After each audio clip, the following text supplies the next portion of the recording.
Bisnis itu adalah sebuah proses perjalanan. Hmm. Tapi banyak orang menjalankan bisnis itu seperti judi. Untung-untungan. Untung-untungan. Kalau nasib bagus, untung dia. Kalau nasibnya nggak bagus, rugi dia gitu. Sama kayak trading itu kan, kayak Bitcoin pas lagi naik, semua merasa paling sakti. Hmm. Tapi sekarang ketika Bitcoin harganya drop sampai nggak tahu ya, saya nggak ngikutin sih, sampai 50% gitu, ya semua merasa apapun dilakukan pasti salah kan. Sama kayak pasar saham. Karena kita lagi tidak berbisnis, kita lagi trading atau berjudi. Judi memang kesannya mirip, tapi beda tipis, beda banget malah. Tapi kalau kita berbisnis, itu adalah mempelajari bidang yang kita ketahui dengan sungguh-sungguh, seksama, dan berusaha menjalankan itu secara kerja keras. Jadinya kita tahu dulu bisnis yang apa kita jalankan. Terus kita tahu bagaimana cara menjalankan yang benar. Dan di situ akhirnya kita ada kepastian supaya rutin atau konsisten mendapat profit. Mendapat profit gitu. Dan lagi satu ini dari sudut spiritualnya tidak mengorbankan orang lain. Oh, Atau zero sum game itu ya gitu. artinya tidak mempom-pom berlebihan gitu mungkin dia. Iya, Ya. kecenderungan mungkin ada orang yang setuju atau tidak gitu. Trading itu lebih kecenderungan bagi saya zero sum game. Hmm. Karena semua orang untung dan rugi itu secara cepat, apalagi day trading gitu lah. Hmm. Day trading atau malah short term sekali gitu. Misalnya kalau kita ngomongin trading ya, Ya. short term. Ya kalau investing yang benar kan long term harusnya. Sekarang misalnya beli saham 10 tahun lagi baru ambil memang uang tabungan. Hmm. Tapi kan itu di titik investor. Kita kan menjadi investor. Belum investor itu akan bisa kita lakukan kalau kita sudah punya bisnis atau penghasilan utama, main income, penghasilan utama. Nggak bisa kita naruh uang kalau income bulanan kita nggak ada. Tapi kalau trading dijadiin income bulanan, be careful, hati-hati. Kecuali nasibmu bagus banget gitu. Dan itu ada nggak orang nasib bagus banget di dunia ini? Ya adalah satu dua orang aja. Ya. Tapi nasib bagusnya dia mengorbankan banyak orang. Ada peluang Iya. mengorbankan banyak orang gitu. Nah, Dengan kalau karena dia berpikir edukasinya dia selalu benar, ketika dikasih orang lain itu gagal total edukasinya itu tidak berguna itu. Karena pemahaman orang kan berbeda sudut pandangnya. Dia punya uang dingin misalnya yang dia simpen terus dia pakai investasi, terus orang yang diajak adalah uangnya panas. Dan apalagi ya uang yang hasil pinjaman. Dia harus balik cepat. Nah, disitulah emosinya itu supaya cepat dapat untung. Gagalnya di situ, cepat dapat untung. Nggak ada bisnis yang cepat dapat untung. Makanya saya ajarkan anak saya resilient, daya tahan. hmm. Dapat untung itu enak-enak banget. Tapi ketika masa krisis, dia tahan menghadapi berbagai masalahnya di setiap krisis itu. Itu yang jauh lebih penting. Karena ketika kita tidak tahan sehebat apapun di masa tidak krisis, uang itu akan habis di masa krisis. Di sini pentingnya daya tahan itu, resilient. Hmm. Di sini berbagai ilmu kadang-kadang nggak berguna. Itu latihan luar biasa dari kecil atau dari pemahaman kita tentang resilient itu, daya tahan itu. Ya. Berarti dalam Pak Putu berbisnis selama ini kan sudah teruji daya tahannya ya. Mungkin krisis juga 2008 mungkin sudah dilewati juga ya, termasuk 2012 Covid juga. Kapan titik terendah Pak Putu menjalankan bisnis, Pak? Saya lumayan fokus di dunia herbal, lumayan Hmm. fokus sekali deh Ya. dari tahun 2000 2000. sampai sekarang 2026, berarti 26 tahun. Hmm. Terus kalau orang melihat parasnya besar, terus omsetnya besar, miliaran gitu kan, beruntung sekali ya Pak Putu punya bisnis yang bagus. Dia tidak melihat fenomena gunung es yang 26 tahun ini saya fokus hanya di satu bidang. Hmm. Belajar betul bagaimana jatuh bangunnya, prosesnya saya untuk mengenal dunia bisnis, bagaimana orang menipu kita, bagaimana bisnis kita yang kita rintis jatuh begitu saja, sampai punya hutang miliaran kayak gitu. Tapi itu balik lagi, Karena saya terus mempelajari satu bidang, bagaimana herbal, pemasaran, bagaimana melatih teamwork gitu kan. Akhirnya saya jadi gitu. Tapi di titik yang paling lemah saya itu adalah di titik tahun 2002. 2002. Iya, saya memulai sekitar tahun 2000 bisnis. Itu tahun 2002 saya ditipu habis-habisan, ruginya luar biasa di tahun itu. Sampai hutang saya mendekati M. Saya nggak tahu, ingat itu sudah 20 tahun yang Iya. lalu. Ini M di ceritanya tahun begini. 2002. Iya, tahun 2002. Ceritanya gini. Makanya ini pelajaran penting juga ya. Ketika kita baru masuk ke dunia bisnis, kadang-kadang nasib kita bagus deh. Nasib kita bagus. Saya nggak tahu ya. Mungkin dikasih nasib bagus. Jalannya mulus sekali. Saya setelah 1 tahun jalan dengan modal nol, malah modal pinjam, saya bisa sebulan setelah 1 tahun lewat, saya bisa dapat income 30 sampai 50 jutaan. 30 sampai 50 juta di tahun itu. Setelah 1 tahun lewat ya, 1 tahun lewat, saya jualan herbal, ternyata banyak yang cocok. Orang lain jualan tidak bisa, saya kok punya kemampuan menjual. Di titik di tahun pertama sampai tahun kedua itu seperti panen raya. Jackpot ya. Jackpot, Iya. benar-benar saya dapat jackpot, keberuntungan, orang beli, trustnya luar biasa gitu. Nah, di sini mungkin titik ego saya mau scale up bisnis. Scale up itu meningkatkan dengan membesarkan agen, dengan membesarkan reseller waktu itu. Tapi nggak online kayak sekarang. Memang agennya itu atau resellernya itu door to door. Ada agen yang buka di satu tempat kayak gitu kan. Di kota ke kota gitu. Iya, saya main dari kota ke kota. Nah, scale up-nya ini saya membuka depo kayak stokis gitu loh, kayak Cabang perwakilan gitu. cabangnya gitu. Saya dikasih sama perusahaan, saya dapat pinjaman produk miliaran. Saya dapat pinjaman produk miliaran. Terus kemudian untuk mempercepat, saya pinjamkanlah produk ini sama agen-agen karena saya berpikir dia memiliki kemampuan biar cepat. Dia kan modalnya kecil. Saya juga dapat modal. Nah, ini problemnya. Barangnya tidak kembali. Agen itu menerima uang dari reseller, tidak disetor ke saya. Kan hilang produknya kan, tidak dibayar. Terus lagi resellernya atau resellernya ini kan dia jualan harusnya dapat bonus. Nah, saya harusnya ngasih bonus ke mereka. Nah, dia nuntut bonus ke saya. Itu double kill ya? Iya, produknya hilang. Terus kemudian orang yang bisa jualan minta ke saya. Tak bonus. Itu luar biasa, itu mengerikan itu. Benar-benar teror yang luar biasa. Terornya itu orang yang minta uang dan sebagainya. Terus produknya kita tagih orang yang nggak jelas. Belum lagi kantor pusat yang terus meminta produk kita gitu loh. Saya minta penundaan juga, dia ngelihat kondisi saya ya udah bangkrut lah, barang udah nggak ada, hanya sisa-sisa saja seperti itu. Dan sampai akhirnya banyak orang minta utang, telepon ke kampung, ke Tabanan, telepon bapak, ini anaknya belum bayar utang, saya ada bonus. Itu terornya itu yang paling parah bagi saya. Iya, udah kayak pinjol sekarang ya. Iya, Semua diteror iya, teror sampai keluarga diteror, ditelepon untuk kembalikan dan sebagainya. Saya dipikir saya yang menilep uangnya. Padahal saya meminjamkan barang dan harusnya dia setor uangnya. Nah, uangnya ini yang tidak ada, apa yang harus saya kasih? Saya nggak ada uang. Dan nah itu. Terus siapa yang salah?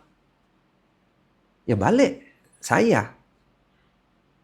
Itu pelajaran pertama saya dalam hidup, bahwa money instan itu nggak ada.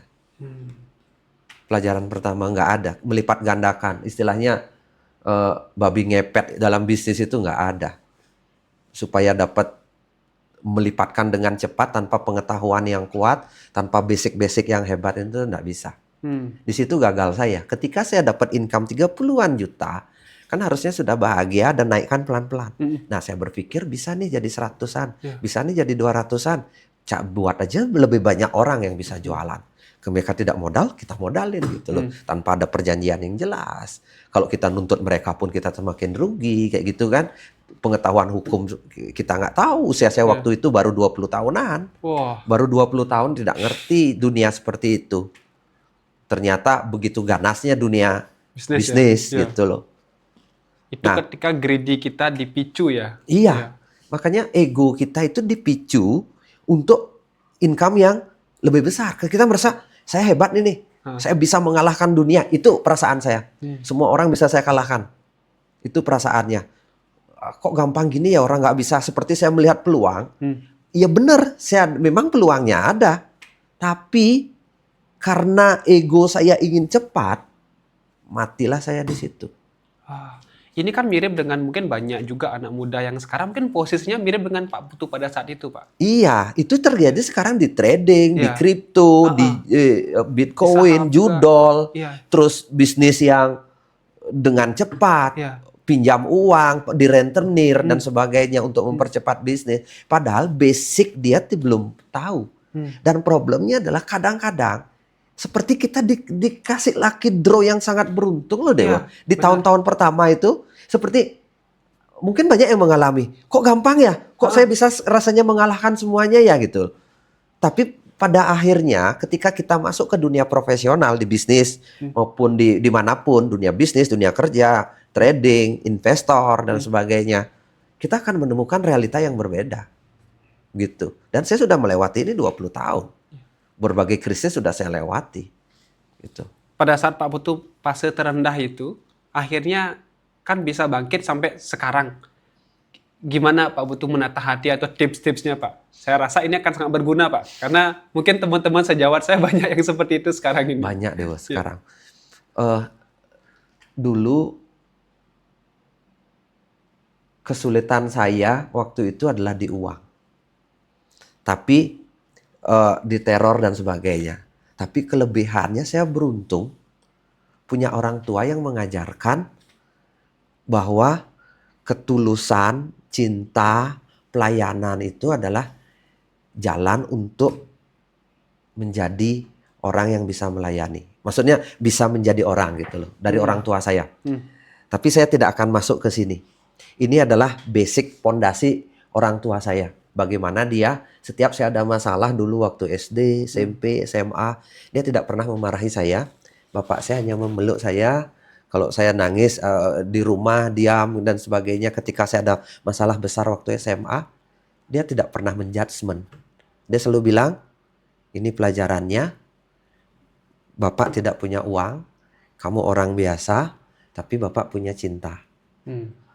Gitu. Bapak akan menjagamu dengan cinta ini, gitu aja. Istilahnya orang tua yang tidak punya uang tapi banyak punya cinta. Mungkin ini pondasi saya ketika saya banyak punya masalah. Bahwa dalam kehidupan itu memang harus dilewati sesuatu yang berat ini secara rutin gitu loh. Ada badai-badai. Nah, ini pondasi bagi saya. Pondasi.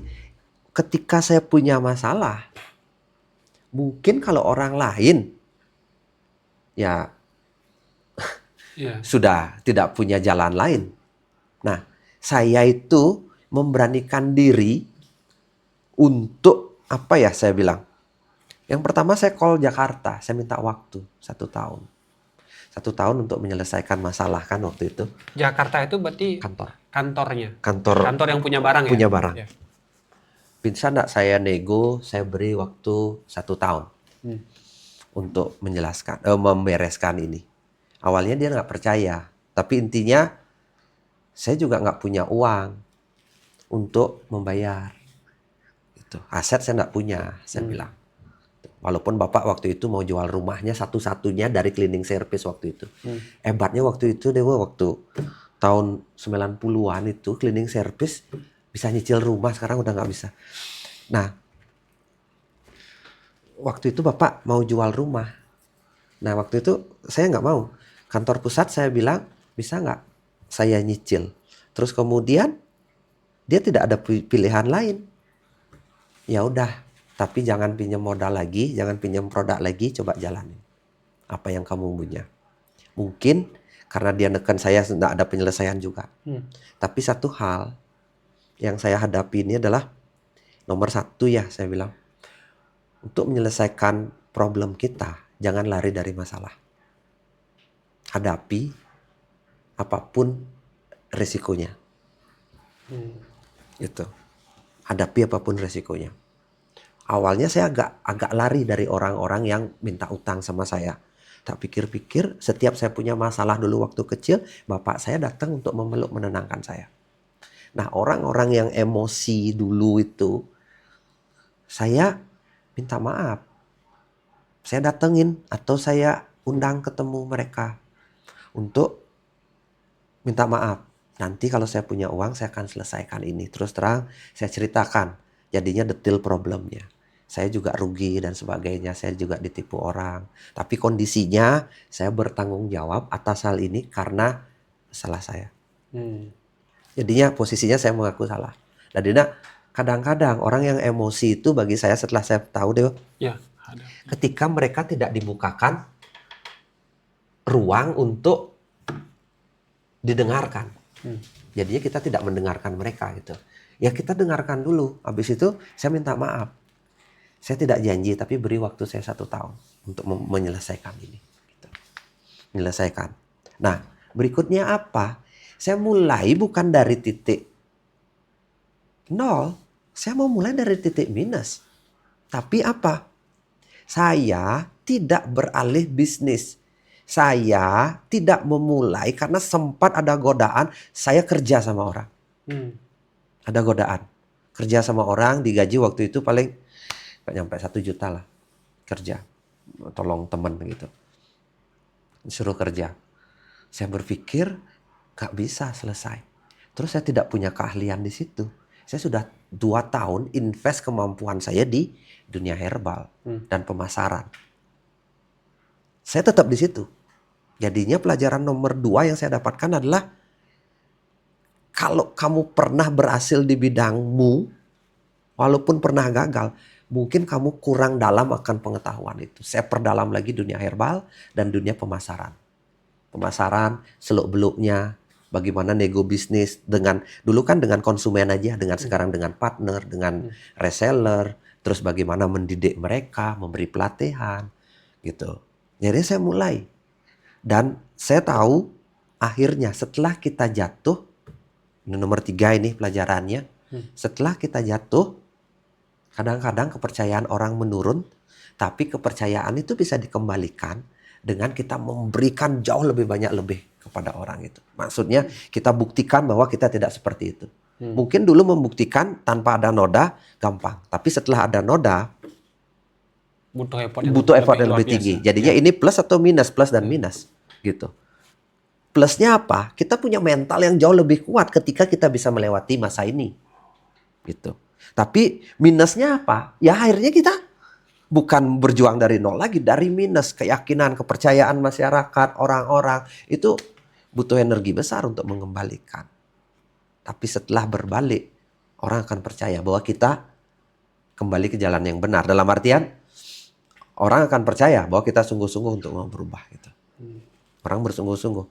Dan waktu pengembalian ini, mungkin 2 tahun saya sudah bisa lah mengembalikan, 2-3 tahun saya bisa mengembalikan hutang semua. Tapi mengembalikan uang pribadi itu selama 3 tahun itu hampir saya jungkir balik mengembalikan. Uang untuk pribadi itu nggak punya. Untuk makan, untuk apapun, pokoknya saya kasih. Seberapapun banyak saya kasih gitu. Berarti ini dari minus baru ke 0 dulu. Iya, mencari nolnya itu yang Mencari berat nolnya sekali. dulu, ya. Kapanpun kita bisa mundur. Kapanpun kita bisa nggak kuat menghadapi itu. Makanya itu pentingnya resilient itu, daya tahan itu. Karena saya tahu saya dididik menjadi orang yang tahan banting ketika kecil. Saya pun mendidik anak saya hal-hal seperti itu. Kan Dewa sering ngelihat Sky itu. Ini demam kan sudah saya cerita Iya, tadi. demam sudah. Jatuh. Dia kan lari ke plingsut. Anak dia kan baru 1,5 tahun. Uh-uh. Dia lari jatuh. Dia nangis. Dewa kan pernah lihat. Apakah saya langsung gendong naik dia itu? Enggak. Siapa yang saya lakukan? Saya jongkok di sebelahnya. Dia dalam keadaan nangis jatuh. Kakinya sakit. Saya jongkok di sebelahnya. Saya biarin dia nangis. Apakah saya hentikan? Udah berhenti nangis nak. Ayo pukul ini yang buat masalah. Enggak. Saya ikut jongkok. Saya temenin dia nangis. Dia lihat saya. Kalau dia minta peluk, saya peluk. Tapi nangisnya tidak saya diamin. Biarin dah. Sini kalau mau peluk gitu. Saya ajak peluk. Kalau enggak, ya saya jongkok aja dia berdiri gitu loh. Saya tanya terus kemudian sudah agak tenang, di mana sakit? Walaupun dia belum bisa ngomong. Baru bisa ngomong sepatah-sepatah. Oh gitu, dan dia kakinya. Ini sakit ya, sini tak papa usapin ya gitu loh. Papa usapin gitu. Masih sakit gitu. Saya enggak tanya, enggak, kamu kuat kok, hilang sakitnya enggak. Gitu. Atau saya alihkan perhatian, saya gendong. Iya ada burung. Nah, itu ada gini-gini. Enggak. Dia tahu bahwa dirinya lagi sakit sekarang.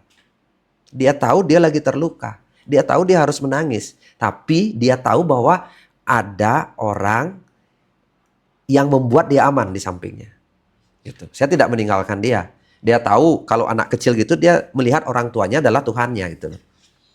Dia merasa ada yang mendampingi dia ketika dia punya masalah. Bisa temenin. Akhirnya udah berhenti nangis, dia sudah sadar, sudah normal kembali, baru saya ajak main lagi yang lain gitu. Yang penting saya sudah. Besoknya jatuh. Kedua kalinya, ketiga kalinya, keempat kalinya, udah nggak nangis, biasa aja. Dia habis itu jatuh, saya tetap di sampingnya, dia gosok-gosok gitu loh. Kakinya dia berdiri, jauh lebih kuat. Dia menerima keadaannya dia. Tapi dia tahu bahwa dia sakit, kita validasi sakit itu. Ya seperti itu. Resilient itu penting sekali bagi saya. Dan pelajaran itu memang ada di dunia nyata. Mungkin teori bisnis banyak. Teori gagal banyak, tapi kamu menghadapi kegagalan, kamu bisa nggak ngadepin itu? Ya, lupa dengan semua teori ya. Ya. Kamu bisa nggak ngadepin itu? Itu part poin yang ingin saya sampaikan. Berarti tadi hadapi masalah, jangan beralih bisnis, tetap fokus di mana kamu pernah sukses, walaupun di sana pernah kamu gagal juga. Kemudian ketiga, berikan lebih dari yang sebelumnya, karena berbisnis dengan ada noda dengan tanpa noda itu beda beratnya. Resilient. Ya, resilient ya. Memiliki daya tahan. Memiliki daya tahan. Daya tahan. Ketika kamu di masa sulit karena kamu pernah gagal untuk mengembalikan semua itu. Dalam prosesnya, Pak Putu 26 tahun itu, artinya kan mungkin semua waktu, hampir semuanya banyak ya tercurahkan ke dalam bisnis, terutama membangun brandnya Faras. Apa yang Pak Putu korbankan, Pak?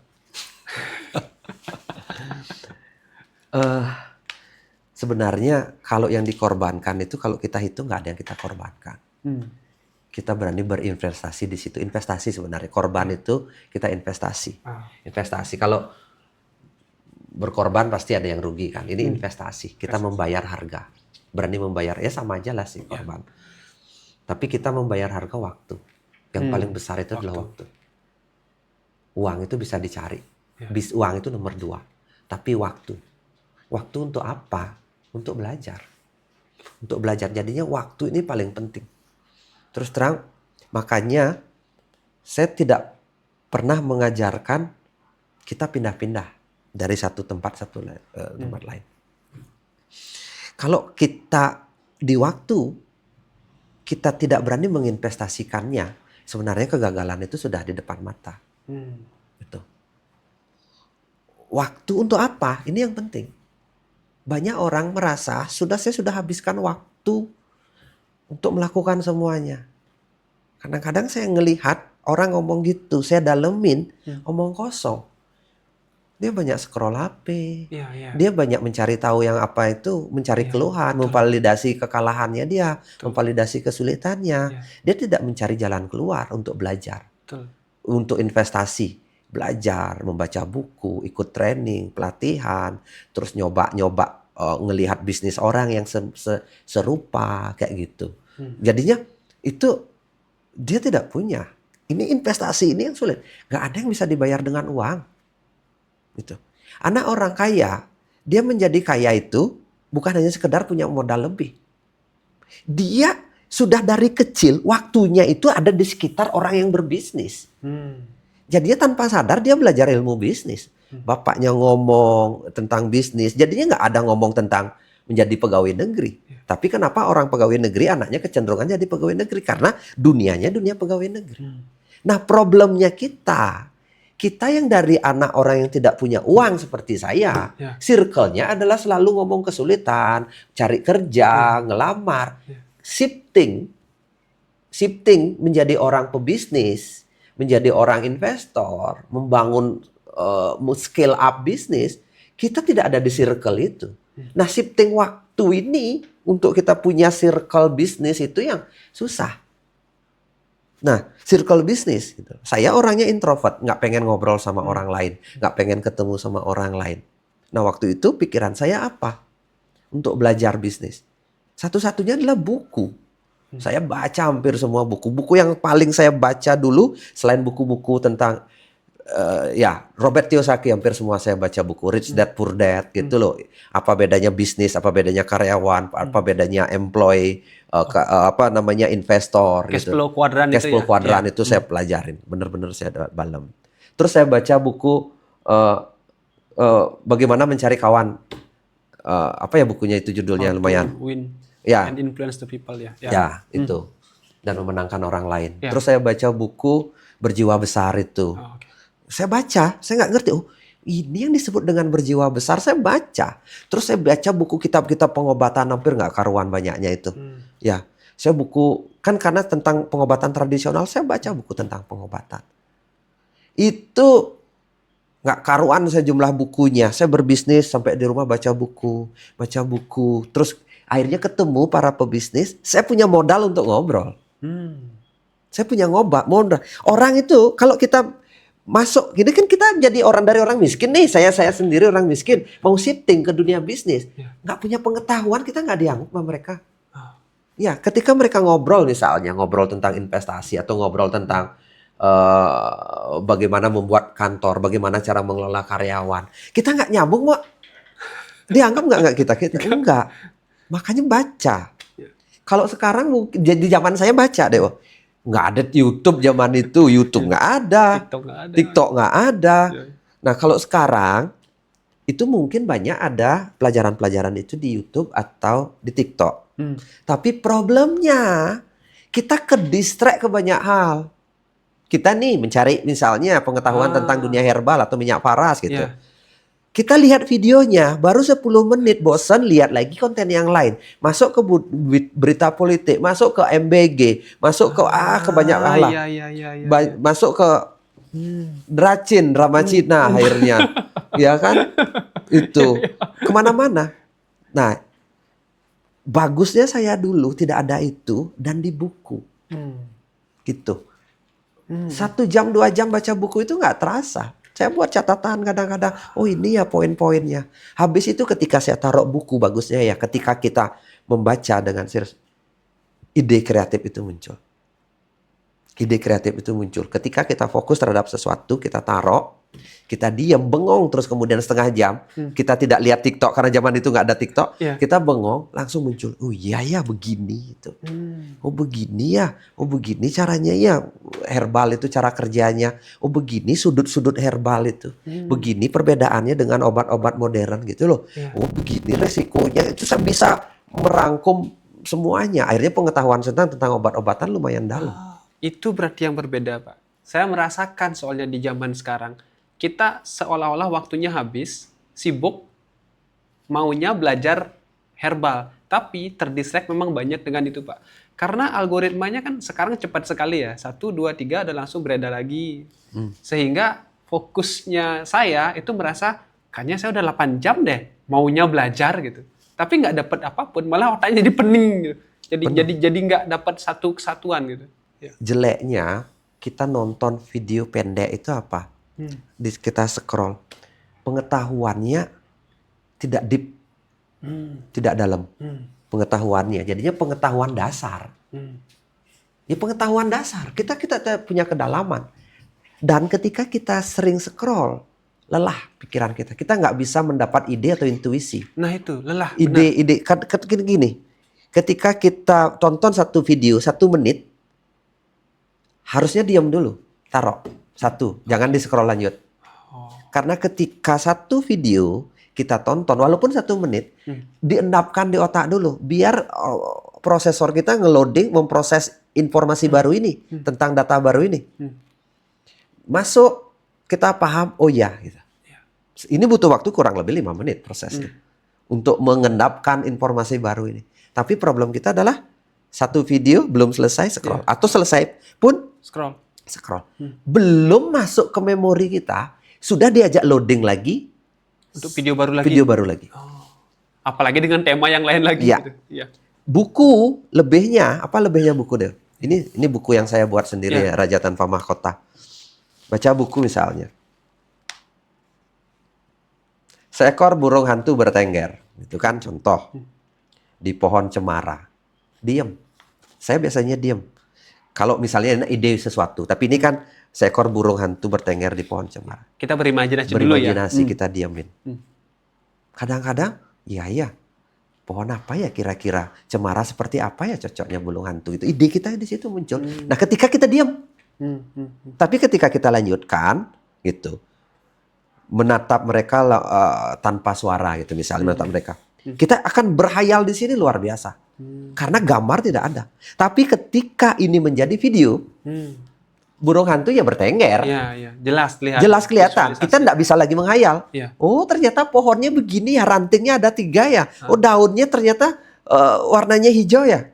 Kalau di sini kita bisa menghayal. Daunnya hijau nggak ya? Atau coklat mau apa? Gitu. Terus burung hantunya, paruhnya gimana? Seberapa panjang ya kira-kira? Ekornya lepas nggak satu ya? Imajinasi itu sangat diperlukan di dunia bisnis. Iya. Dan di dunia pengetahuan yang lainnya. Berarti itu jauh mungkin bedanya sehingga Pak Putu pun dari segi hasil berbeda dengan kebanyakan orang. Karena sama-sama menginvestasikan waktu, tapi kedalaman yang didapat itu jauh. Iya. Ya, apalagi di dunia sekarang ini. Iya. Ya. Nah, kalau kita mungkin masuk ke bisnis Pak Putu yang sekarang, ini Faras. Saya kebetulan juga ikut dalam tanda kutip memasarkan produk Faras, Pak. Jadi kemarin juga saya dapat beberapa kasus, saya memprospek orang lah untuk jadi agen gitu. Mereka adalah pelanggan-pelanggan Faras, kemudian sudah beberapa kali belanja, artinya memang punya kesembuhan, punya pengalaman kesembuhan dengan Faras. Saya ajak mereka untuk menjadi agen di beberapa kota yang kebetulan kita belum ada agen. Ya, mereka kebanyakan itu ada 2 memang kendalanya. Satu memang kendala modal, yang kedua kendala belum bisa. Nah, sebenarnya apakah memang ketika kita berbisnis, modal dan kemampuan inilah modal utama atau gimana, Pak? Kenapa kok semua orang malah mengeluhkan ini? Sebenarnya bagi saya itu berlaku ketika kita bisnis sendiri. Nah, keunggulannya ketika kita dompleng dengan perusahaan orang itu, modal kita pasti jauh lebih kecil. Ya, ketika kita dompleng brand, anggaplah saya ikut memasarkan Faras gitu. Ya. Keunggulannya adalah brand sudah ada, produk kita sudah dikenal, tidak memulai dari nol. Kalau kita memulai dari nol membangun brand, itu energi kita habis, modal kita untuk membuat brand ini dikenal. Iya. Belum terjadi penjualan ya? Belum terjadi. Baru terkenal. Baru membuat dikenal. Iya. Itu modalnya jauh lebih besar. Dan kemampuan membangun brand tadi, ilmu pengetahuannya tentang brand itu sekarang kacau balau. Iya. Dunia sekarang ini udah nggak jelas. Makanya sebenarnya saya bilang, apakah 2 modal itu diperlukan? Iya, ada, tapi ada satu strategi yang jauh lebih bagus. Ikutlah untuk di tahap awal ketika kamu belum punya bisnis gitu. Ikutlah ke produk yang memiliki brand yang orientasinya jangka panjang. Ingat, di situ tempatmu untuk belajar. Karena saya melakukan itu dulu bertahun-tahun. Tempatmu untuk belajar. Bagaimana brand itu diciptakan. Bagaimana cara menjual produk. Gitu. Dan misalnya, di Faras ada nggak modal? Ada. Kalau kita ngomong duit, ya anggaplah beli 12 botol minyak Faras. Ya. 12 botol kan jadi agen kan? Betul. Sekian juta lah, 2 atau 3 juta saya lupa. 3 jutaan lah. Ya, 3 jutaan modalnya. Kalau kita niat, saya bilang, kita akan dapat duit 3 juta itu. Pasti dapat. Kalau kita memang setengah-setengah, ya cari uang 3 juta ya mesti kita bilang selalu mahal. Untuk beli nasi lah, untuk makan lah, beli pulsa lah, beli rokok lah. Hidup ini memang butuh duit itu. Tapi berani nggak kamu puasa 1 bulan, keluarin uang 3 juta itu untuk memulai. Karena itu base kamu membuktikan kamu berniat bisnis. Gitu. Kalau kita ngomong uang, nah itu keberanian saya berani tidak makan. Maksudnya harusnya makanan 30.000 atau 20.000, saya berani beli makanan yang 5.000. Nasi putih aja isi sambal sama tempe 1. Itu saya berani lakukan itu. Karena saya tahu di sini tempat saya belajar. Gitu. Kalau memang kita tertarik sama dunia herbal, sentuhan cinta sama menggunakan minyak itu. Atau produk-produk tradisional itu kan.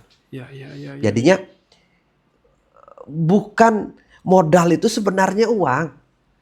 Uang itu ada. Uang itu ada. Bisa hal terburuk ya saya bilang. Faras 12 botol itu 3 juta. Pinjam pun tidak rugi bagi saya. Gitu. Karena nol resikonya. Nol resikonya. Kapanpun dia laku, expired 3 tahun. Dan kantor pun kan menggaranti, money back garanti bagi reseller kan. Itu. Dikembalikan silahkan ke kantor kalau kamu tidak selama 1 tahun tidak berhasil menjual. Berarti uang itu kembali. Tapi apa yang terjadi dalam 1 tahun ini, kamu belajar banyak. Tentang prinsip-prinsip penyembuhan, tentang sentuhan, tentang komunikasi, tentang bagaimana memanfaatkan Facebook misalnya. Bagaimana kita dengerin seminar-seminarnya saya tentang kesembuhan. Karena sekarang topiknya bukan tentang kesehatan kan. Jadinya kalian di seminar saya, nanti teman-teman yang tertarik kan tahu banyak. Ikutin seminar-seminarnya apa. Tanpa modal, 3 juta itu seperti kamu sekolah.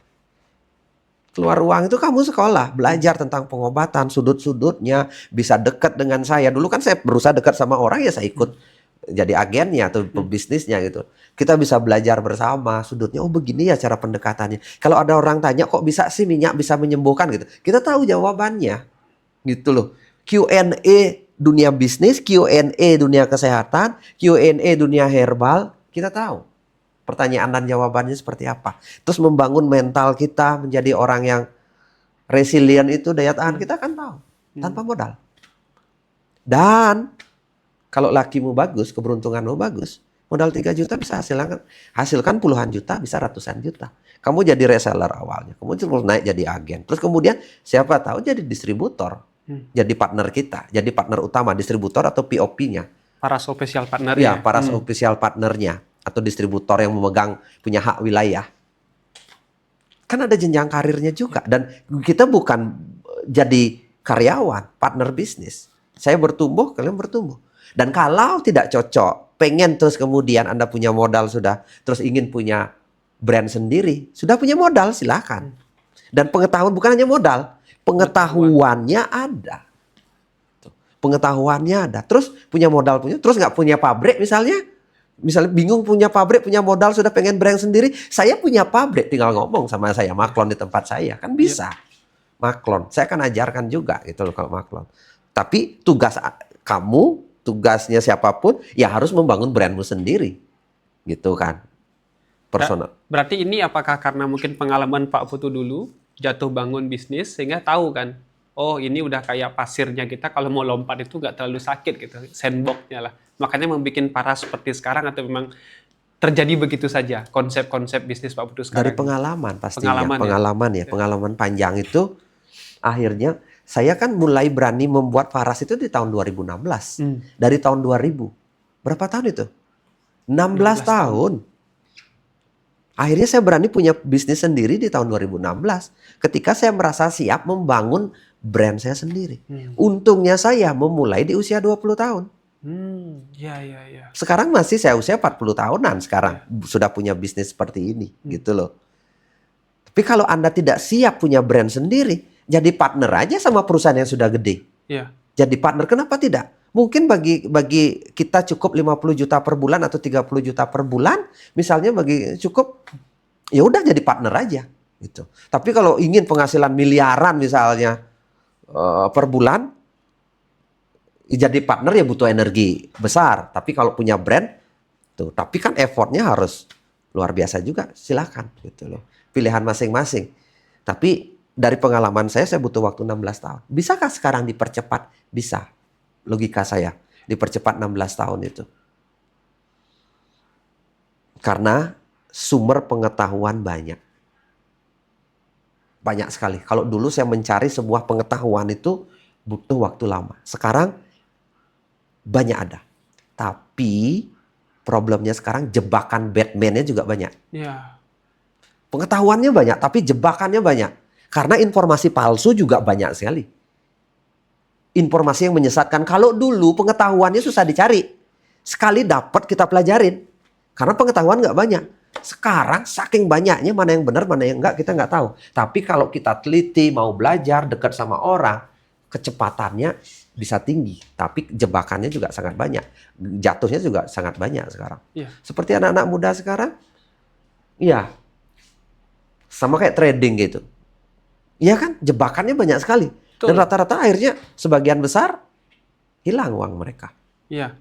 Hilang dan mungkin tidak mendapat pelajaran malah gitu. Betul. Iya. Dan saya untuk di tahap awal, untuk anak-anak Gen Z mungkin, saya nggak tahu ya, mungkin aja saya bisa dibully. Saya tidak anjurkan trading, kripto, saham. Itu dunia nanti kalau kamu banyak duit.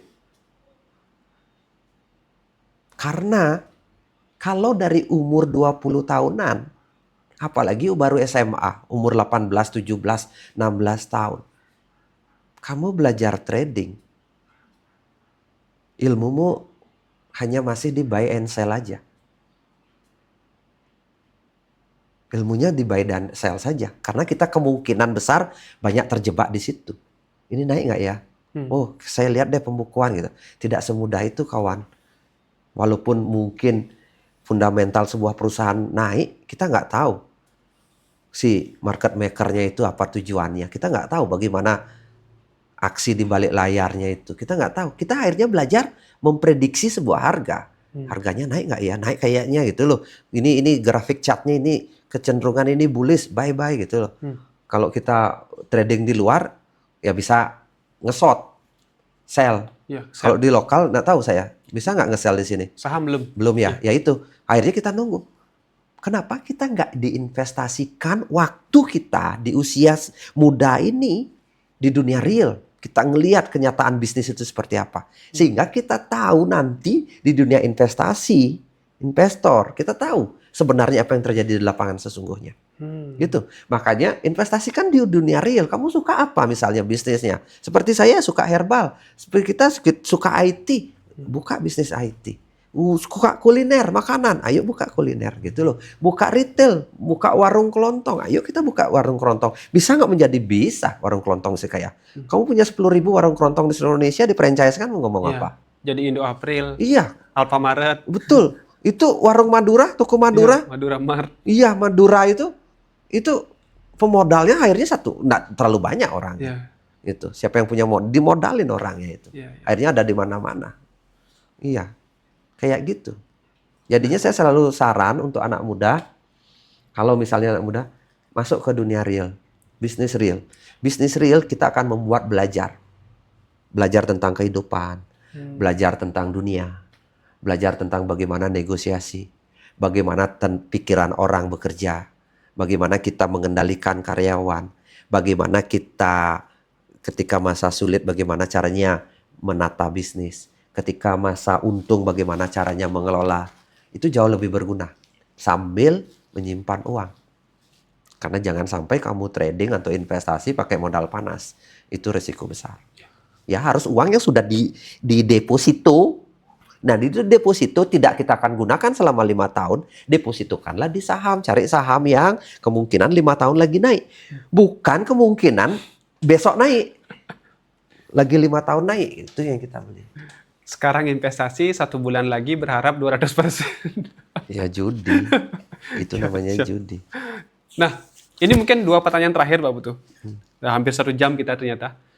Kalau sekarang posisinya kan kalau saya menganggap mungkin Pak Putu udah termasuk mungkin 5% kalau dari kekayaan ya, mungkin 5% orang ginilah orang-orang yang kaya pada umumnya gitu di dunia mungkin bahkan bukannya di Indonesia. Tapi saya lihat Pak Putu malah semakin sibuk, semakin sibuk, semakin sibuk. Dengan berbagai jenis kegiatan yang saya lihat. Mungkin kalah saya sibuknya. Kira-kira apa yang menjadi motivasi Pak Putu, Pak? Apakah Pak Putu tetap merasa lapar sehingga terus beraktivitas seperti sekarang, atau memang ada goal lain yang Pak Putu kejar gitu? Ya. Kalau di urusan uang, saya merasa udah selesai. Saya tidak ada target untuk uang. Saya tidak ada kepentingan untuk uang, tapi saya ingin menghidupkan rasa saya terus, mencari makna. Jadinya ketika saya berkarya, saya mendapatkan sesuatu rasanya. Tuh. Makanya saya sekarang malah kan biasanya orang yang seperti saya masuk ke dunia trading kan, Iya, dunia trading, investasi, ya. kripto, Bitcoin, atau saham-saham luar negeri Ya. gitu. Saya nggak masuk ke dunia itu karena saya tidak merasa, saya pribadi ya, saya tidak mendapatkan makna. Ketika saya untung, apa yang membuat saya bahagia untung, saya nggak dapat. Oh. Saya nggak dapat di situ. Ya untung saja, menambah kekayaan gitu loh. Kalau rugi ya rugi saja itu. Nah, ketika saya sekarang saya merasa ketika saya buat seminar contoh. Sekarang saya banyak buat seminar asam lambung. Ya, seminar asam lambung, Seminar asam lambung, life force aktivasi. LFA, seminar sehat. Sehat tanpa obat, Iya. sentuhan yang menyembuhkan, kayak gitu kan. Temu rasa. Terus semuna rasa, Embos. ada komunitas, Paras community. Ya. Saya menemukan diri saya di situ. Saya merasakan diri saya hidup. Ketika bisa melihat orang yang sakit menjadi sembuh, ketika orang yang merasa hidupnya tidak punya teman atau sendiri, kesepian, saya bisa menjadi teman. Ketika orang tidak tahu, seperti melihat jalan buntu, saya bisa ada di sebelahnya untuk bercerita. Itu kebahagiaan yang tidak bisa saya lukiskan. Gitu. Jadinya saya buat. Saya menulis buku misalnya, saya seperti mengeksplor diri saya sendiri.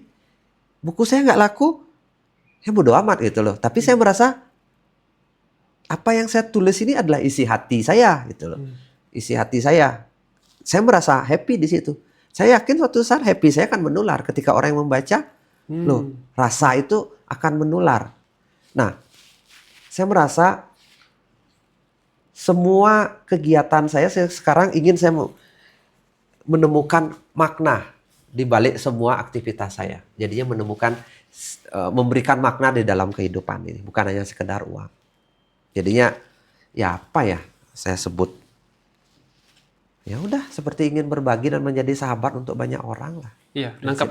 Jadi membuat Pak Putu mindful ya, dalam tanda kutip ya. Ya. Sesuatu yang membuat Pak Putu mindful. Ya.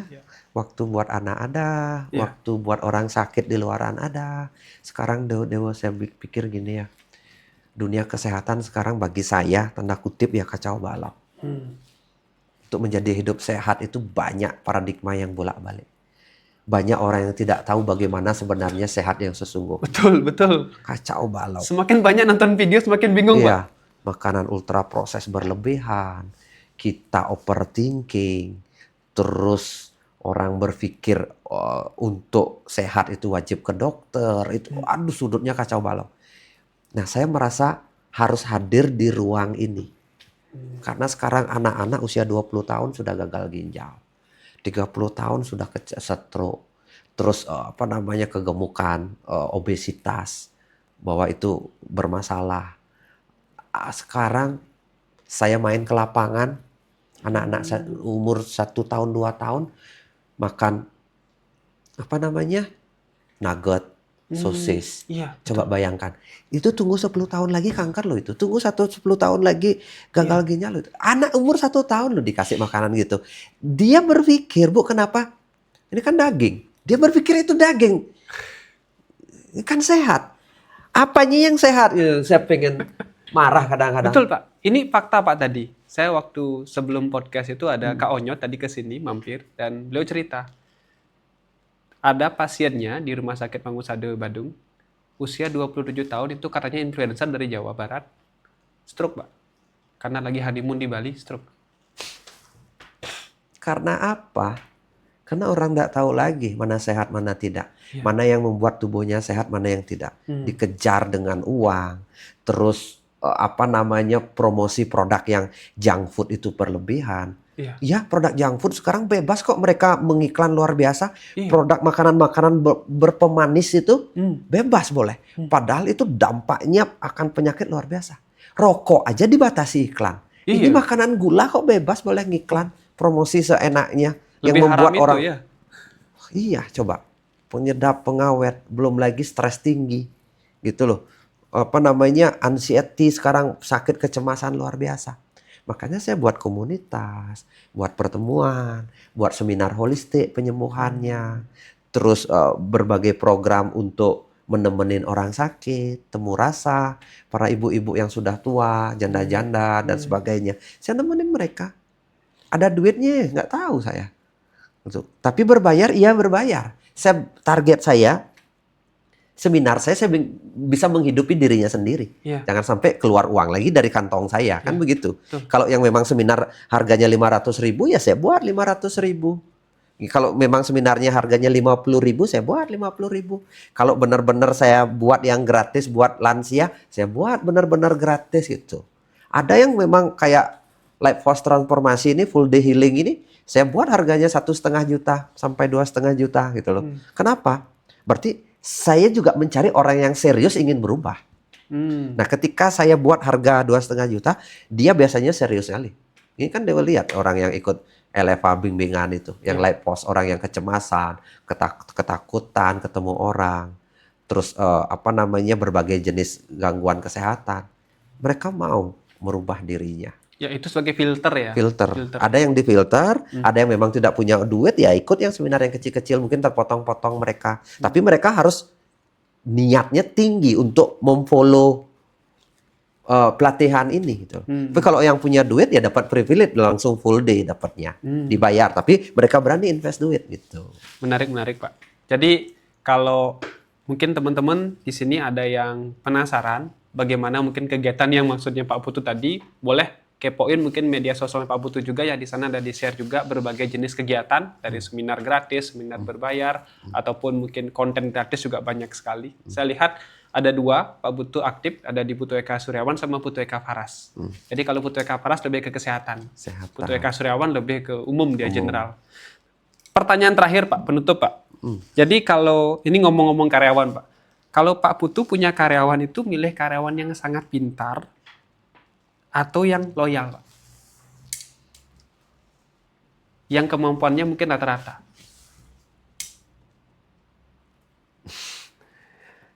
Nomor 1 loyal. Tapi kalau bisa loyal dan memiliki kecerdasan atau ingin bertumbuh. Karena gini loh, kita tidak bisa pisahkan antara loyal dan pintar itu. Loyal sama pekerjaan artinya adalah mereka mau bertumbuh dan belajar. Gitu. Jangan loyal bego gitu loh. Loyal yang membabi buta tapi bego gitu. Oh, loyal kayak patung. Iya loyal, ya Pak, siapa, oke Pak gitu, tapi bego. Maksudnya loyal itu, saya milih orang loyal yang bertumbuh. Gini loh, Pak Putu tuh karakternya gini. Oh saya harus belajar di bidang ini gitu. Gitu. Jadinya, oh ini bisnisnya herbal. Loyal, oh saya harus loyal sama perusahaan, saya harus memahami tentang dunia herbal. Oh ini karena sistem pemasarannya adalah online gitu misalnya. Saya harus memahami dunia online supaya saya bisa memberikan yang terbaik kepada bos saya gitu. Kan ngomong karyawan kan? Ngomong karyawan kan? Itu maksud saya. Loyal itu bukan saya panggil dia, ayo gini, ya Pak, tapi dia nggak tahu caranya. Kan bego namanya itu. Bukan. Loyal itu adalah orang yang mau bertumbuh untuk membesarkan sebuah perusahaan. Itu loyal. Tapi kalau orang pinter, itu dia tidak mau membesarkan perusahaan yang nggak ada gunanya. Dia pinter buat dirinya, tapi bukan pinter buat perusahaan. Lebih baik saya mendidik orang menjadi loyal, bertumbuh, mau dan belajar. Sebenarnya basicnya adalah loyal, tapi dia akan menuju ke pintar. Tapi kalau orang pintar mau menuju ke loyal, bagi saya juga nggak ada masalah gitu loh. Kalau orang loyal, tapi mendidik orang pintar ini butuh seni yang berbeda. Mendidik orang loyal menuju pintar, ada seninya. Menuju orang pintar menuju ke loyal, itu ada seninya. Biasanya orang pintar itu suka lompat-lompat. Orang loyal itu nggak mau belajar. Itu dua sisi. Nah, pemahaman loyal secara umum dan pintar secara umum ya. Tapi bagi saya loyal itu adalah orang yang mau bertumbuh untuk membesarkan perusahaan. Oke. Berarti Pak Putu suka dengan talenta yang belum diasah, Ya, gitu berarti ya. iya, Ya. iya. Tapi memang tidak menutup orang pintar untuk pindah. Tapi biasanya karakter mereka banyak agak tidak sesuai dengan saya. Karena saya karakternya adalah gimana ya? Gimana ya karakter saya? Saya mendominasi kadang-kadang untuk mendidik mereka. Karena dia pinternya di dunia yang berbeda. Dunia kesehatan itu, sekarang contoh ya, saya cari apoteker, banyak yang pinter. Tapi yang mau mempelajari herbal, mau mempelajari sudut holistik, nggak banyak. Nah, itu ya, betul. Itu yang susahnya saya. Passionnya bukan di sana, bukan Cari di orang herbal. yang memiliki karakter sesuai dengan perusahaan itu yang berat. Gitu. Setuju. Contoh gini lagi. Orang yang dunia bisnis, banyak orang yang pinter mengembangkan bisnis. Tapi saya sukanya bisnis yang melayani. Nah, banyak orang gini. Kadang-kadang orang pinter itu, kadang ya, yang saya dapat mereka pinter tapi seninya itu untuk melayani, berani memberi berkontribusi lebih banyak itu nggak banyak itu. Bukan berarti semua orang pinter begitu, enggak. Ya. Gitu.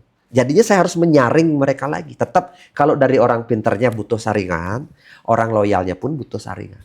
Karena pintar melayani. Kalau loyal itu mau bertumbuh. Itu poinnya. Ya, poinnya. Kalau Anda orang pintar, siaplah satu yang perlu diasah. Bagaimana melayani orang lain. Orang lain itu juga bisa bertumbuh. Tapi kalau orang yang loyal, siaplah untuk belajar. Untuk membesarkan perusahaan. Siap.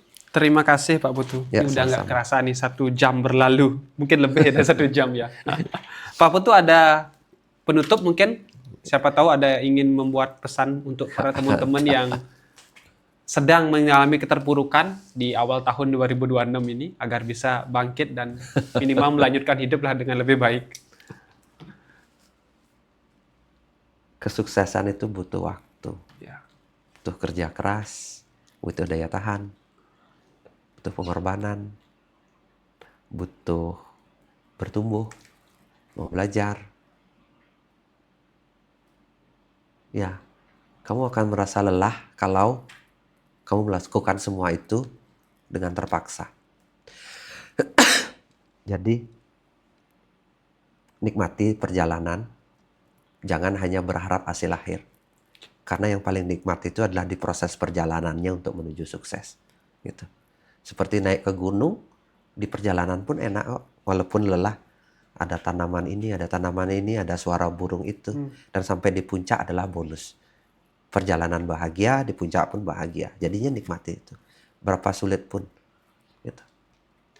Ya, tidak ada yang sia-sia. Walaupun nanti semua perjuanganmu mungkin tidak nyampe di puncak. Tidak ada istilah gagal. Karena mungkin kamu memang layak ada di lereng. Dan tidak semua orang ada di puncak. Siapa tahu kamu di puncak, nanti kamu paksakan di puncak, kepleset dan jatuh. Kita nggak tahu. Setiap orang punya kebahagiaannya masing-masing. Jadi, jangan kamu menjadi sukses ingin dilihat orang. Karena ingin dilihat orang. Tapi jadilah sukses menurut versi terbaikmu. Mungkin itu dari saya. Makasih. Jadilah sukses versi terbaikmu. Ya. Terima kasih Pak Putu. Sama-sama. Teman-teman yang di TikTok dan juga di Facebook, terima kasih telah ikut menyimak juga 1 jam ini. Semoga mendapatkan pembelajaran untuk mengarungi 2026 ini lebih baik lagi. Ya. Sampai ketemu di live selanjutnya di akun Putu Eka Suryawan. Ya, Terima sama-sama. kasih, selamat sore. Sore.